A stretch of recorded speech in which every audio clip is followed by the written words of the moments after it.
네, 안녕하세요. 반갑습니다. 오늘은 제가 주식 투자를 하면서 현재 저의 이제 투자 스탠스가 어떤지, 뷰가 어떤지, 이런 부분을 조금 정리해서 말씀드리려고 합니다. 지난 영상을 보신 분들은 아시겠지만 저는 현재 주식 비중을 많이 줄였고요. 현금 확보를 많이 해놓은 상태입니다. 오랫동안 보신 분들은 아시겠지만 사실 지난 연도 하반기부터 저는 적극적으로 매수를 계속 해왔고요. 당시에도 상당히 경기 침체에 대한 우려라든지 주가 하락에 대한 리스크가 대두됐던 시기였죠. 그럼에도 제가 과감하게 진입을 할 수 있었던 것은 사실 쌌기 때문에 그렇습니다. 상당히 쌌고 저렴했고 지금 현재 금리 인상으로 인해서 시장이 두들겨 맞은 국면은 있지만 기업의 이제 펀더멘털을 근거해서 진입해도 나쁘지 않다라는 판단을 충분히 내렸기 때문에 그렇게 투자를 했고요. 다만 지금은 제가 중요하게 보는 200일선을 어느 정도 지지하고 이렇게 좀 반등하는 모습이 나오고 있긴 하지만 현재 지금 이게 장기적인 추세로 이어갈지에 대한 좀 흐름을 조금 지켜보자 이런 이제 뷰입니다. 특별히 제가 지난 하반기에 진입을 하면서 어느 정도 수익 실현이 가능했다라는 점이 이번 관망을 하게 되는 주요 원인 중에 또 하나가 되고요. 그래서 작년 하반기에는 들어갈 정도로 주가가 쌌고 지금은 글쎄 지금 그때보다는 많이 올랐거든. 이게 지수의 차트니까 좀 이렇지. 제가 투자했던 개별 종목의 지금 차트를 보게 되면 상당히 높은 이렇게 주가 반등이 나왔습니다. 그래서 이제 어느 정도 조금 단기적인 수익 실현을 하고 조금 관망을 해보자라는 그런 지금 뷰를 갖고 있고요.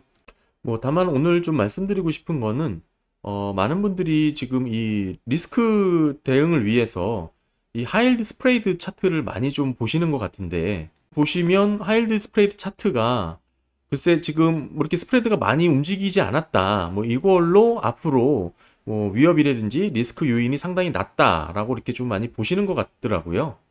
네, 그런데 사실 2020년도 이 코로나 사태 때도 보시게 되면 2020년 2월 19일이죠. 네, 2월 19일 날에 지금 스프레드 수치가 상당히 낮습니다. 3.62죠. 지금보다 더 낮은 국면이었습니다.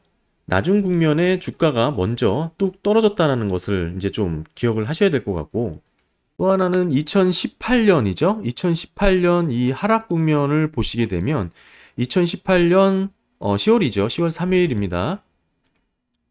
그때는 스프레드가 그렇게 튀지도 않았어요. 그러니까 이게 튀지도 않았고 주가가 빠르게 조정을 받았다라는 뜻입니다. 이게 가장 높았을 때가 5.359, 지금과 비교해 봤을 때는 그렇게 크게 차이가 나지 않죠. 그러니까 이때의 나스닥 하락은 스프레드가 반영을 하지 못했다는 것을 또 좀 기억을 하셔야 될 것 같고, 다음은 2008년 서브프라임 때도 마찬가지입니다. 보시게 되면 2017년 12월부터 반응을 했죠. 그때 당시 보면 그렇게 스프레드가 그렇게 높지 않습니다. 그리고 본격적으로 하락한 2007년 연말이죠. 12월 31일 보더라도 이 부분이라는 것이죠. 이 부분이었습니다. 그러니까 이때 당시에만 보더라도 이렇게 스프레드가 튀어오른 게 전혀 아니라는 뜻입니다. 그러니까 어찌 보면 이게 선행 지표라고 보기에는 상당히 후행해서 나타나는 이 스프레드 격차이기 때문에 이것을 이거를 지금 상시적으로 우리가 위험 지표로 대응할 수 있냐를 놓고 봤을 때는 글쎄 조금 보조 지표의 역할이 좀 크지 않을까 싶은 생각이 있고요. 그냥 이렇게 놓고 보더라도 위기가 나오고 나서 한참 뒤에서야 이렇게 또 그래프가 튀는 모습을 확인할 수가 있죠. 이 코로나 때도 마찬가지입니다.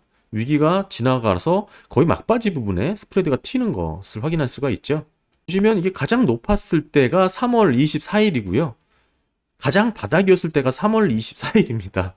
이게 그러니까 선행지표가 아니라는 뜻이에요. 이거를 보고 위험지표로 시그널을 인식하면 글쎄요, 이게 대응이 조금 어렵다라는 것을 좀 말씀을 좀 드리고, 그럼에도 이 스프레드가 5를 서지 않는 국면에서는 그래도 어느 정도 안정권이라고 이렇게 좀 말을 할 수는 있을 것 같은데요. 이게 또 빠르게 치솟을 수 있다라는 점을 놓고 고려한다면 지금 수치가 뭐 마냥 뭐 안정적인 수치다라고 보기에도 조금 무리가 있다고 보고요. 특히 이제 이렇게 치솟았을 경우만 하더라도 지금 5.9 거의 6에 가까웠던 수치를 보였기 때문에 언제든지 여기까지는 또 치솟을 수 있는 여지가 있습니다. 뭐 사실 시장을 뭐 예측하고 대응을 하는 그런 뭐 우리 개인 투자자의 입장에서는 뭐 여러 가지 지표와 데이터를 뭐 살펴보는 게 의미가 있죠. 그런데 사실은 이런 데이터를 조합하는 과정에 있어서 항상 문제가 되는 경우가 있습니다. 바로 비중의 조절이죠.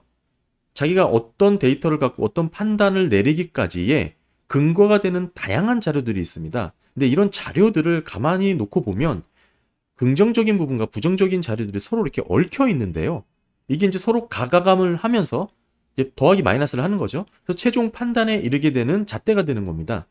근데 문제는 여러 가지 자료들 중에 각각의 비중을 조절하는 과정에 있어서 어느 정도 비중을 주느냐에 따라, 즉 조절을 어느 정도 하느냐에 따라서 이 최종 판단이 달라진다라는 것에 있죠. 내가 어떤 자료를 얼마만큼의 비중으로 해석하느냐에 따라서 결론은 의견의 편차가 생긴다는 뜻입니다. 그러니까 쉽게 좀 설명을 드리면 미국 고용이 견고하다라는 자료를 뭐 좀 찾기 위해서 관련된 정보를 좀 어떻게 서베이를 한다고 놓고 보면 미국 고용이 견고하다는 내용의 자료가 있을 수도 있고요. 또 반면에는 고용이 곧 꺾일 것이라는 자료도 있겠죠. 그러니까 이 많은 자료들 중에 내가 각 자료들 간의 비중을 얼마만큼 조절할 것인가, 그래서 가감했을 때 최종 종합적인 판단을 어떻게 할 수 있겠냐에 따라 비유가 달라진다라는 겁니다. 뭐 예를 들면 미국의 지금 리쇼어링 정책으로 고용이 탄탄한 거 아니냐라는 자료가 하나 있을 수 있겠죠. 뭐 이런 자료에 의해서 실제 미국 경제기관이 조사를 해본 결과를 놓고 보면 리쇼어링 정책으로 난 직접 고용이 22만 명이라고 합니다. 여기에 파급 효과까지 고려해보면 총 35만 개 일자리가 늘어난다고 보고서가 있는데요. 그렇다면 이 자료가 실제 미국의 전체 고용에 얼마만큼 영향을 주는지 알아야겠죠. 그리고 그에 맞춰 다른 자료들과의 비중을 조절해서 반영을 해야 된다라는 뜻입니다. 어떤 한 자료에 대해서 뭐 침소봉대하거나 확대 해석하는 거 주의해야 된다라는 뜻이죠. 또한 저뿐만 아니라 모든 투자자분들이 공감하실 내용이긴 한데 이 대내외적인 변수가 다양하게 얽히고 설켜 있는 시장이기 때문에 보고 싶은 자료만 확대 해석하건지 또는 누락되거나 비중이 과대하게 적용되는 그런 오차가 일어나지 않는지를 좀 중점적으로 살펴야 돼요. 게다가 데이터를 사용하는 투자자들 입장에서는 억지로 본인이 생각을 짜맞추기 위해 자기에게 유리한 데이터를 조합하는 경우도 심심치 않게 발생을 하기 때문이죠. 사실 누구든지 여기서 자유로운 사람은 없다고 생각을 하고 있는데요. 뭐 실제로 논문을 쓰는 이런 식의 방법으로 논문을 쓰는 경우도 수두룩하죠. 그러니까 결국은 유한한 제한된 자료와 데이터, 정보를 통해서 판단을 내릴 수밖에 없다라는 그런 한계점이 있는 것은 사실입니다. 게다가 이런 데이터의 편식도 문제가 되겠지만 조금 더 논리를 확대해 보면 더 구조적인 문제가 있죠. 경제학에서는 주류학파, 소수학파, 뭐 비주류죠. 또는 뭐 신생학파. 그러니까 늘 매번 변하는 경기에 대해서 다양한 주장과 의견, 생각이 넘쳐납니다. 따라 경제방송을 하고 있는 전문가들의 말이 모두 다르다는 게 당연한 거예요. 그리고 더 하나 덧붙여서 노벨상을 받은 경제학자라고 해서 매번 경제 상황을 정확하게 예측하는 것도 아니라는 것이죠. 뭐 그런 분들을 폄훼하는 건 아니지만 어찌됐든 일정 부분 본인이 연구한 분야가 특출나서 뭐 인정을 받는 경우가 더 많습니다. 특출이라는 것은 세상에 없던 새로운 가정이나 주장을 숫자로 증명했다라는 뜻이죠. 그러니까 즉 제한된 데이터를 기반으로 어떤 논리를 검증한 것에 불과하다라고도 축소해서 이야기할 수 있는 겁니다. 뭐 이렇게까지 사실 과소평가할 부분은 아니지만 아무튼 제가 드리고 싶은 말씀은 종합해보면 경제와 시장은 조금 다르게 흘러갈 수 있다는 것을 조금 기억해야 된다는 뜻이죠.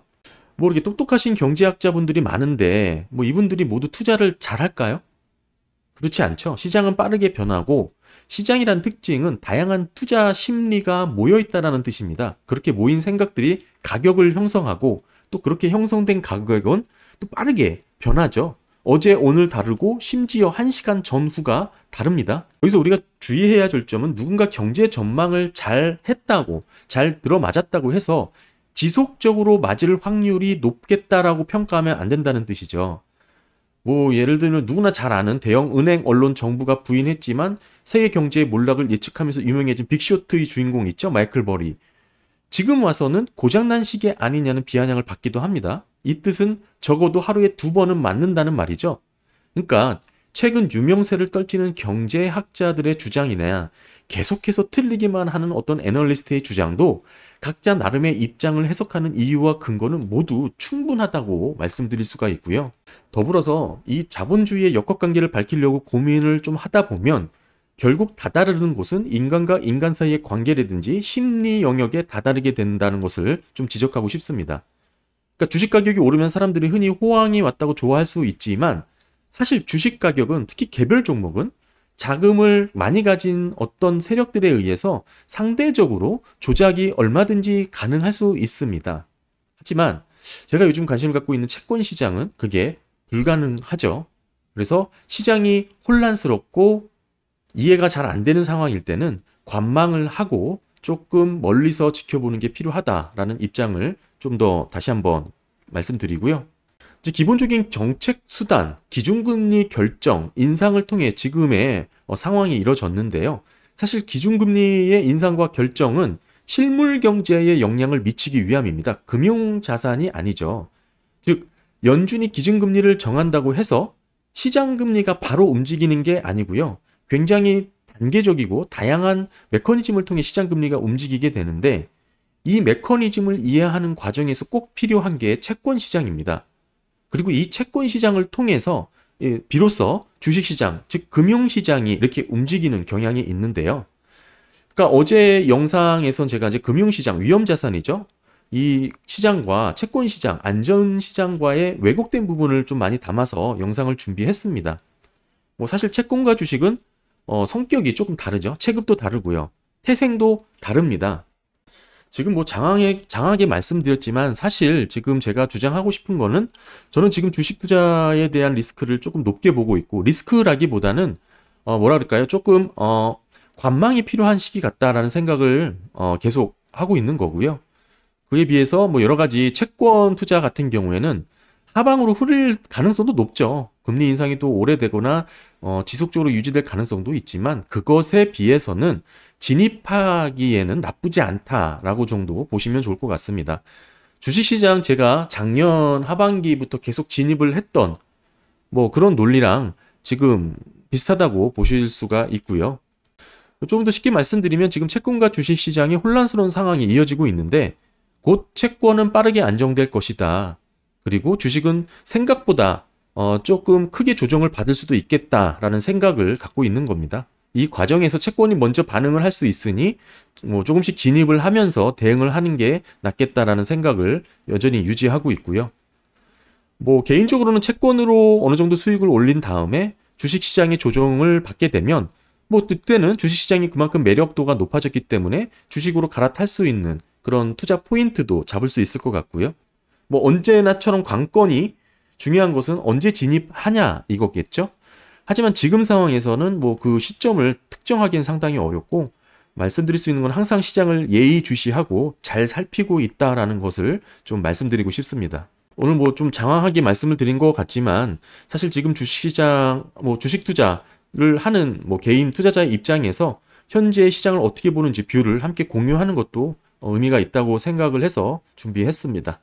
감사합니다.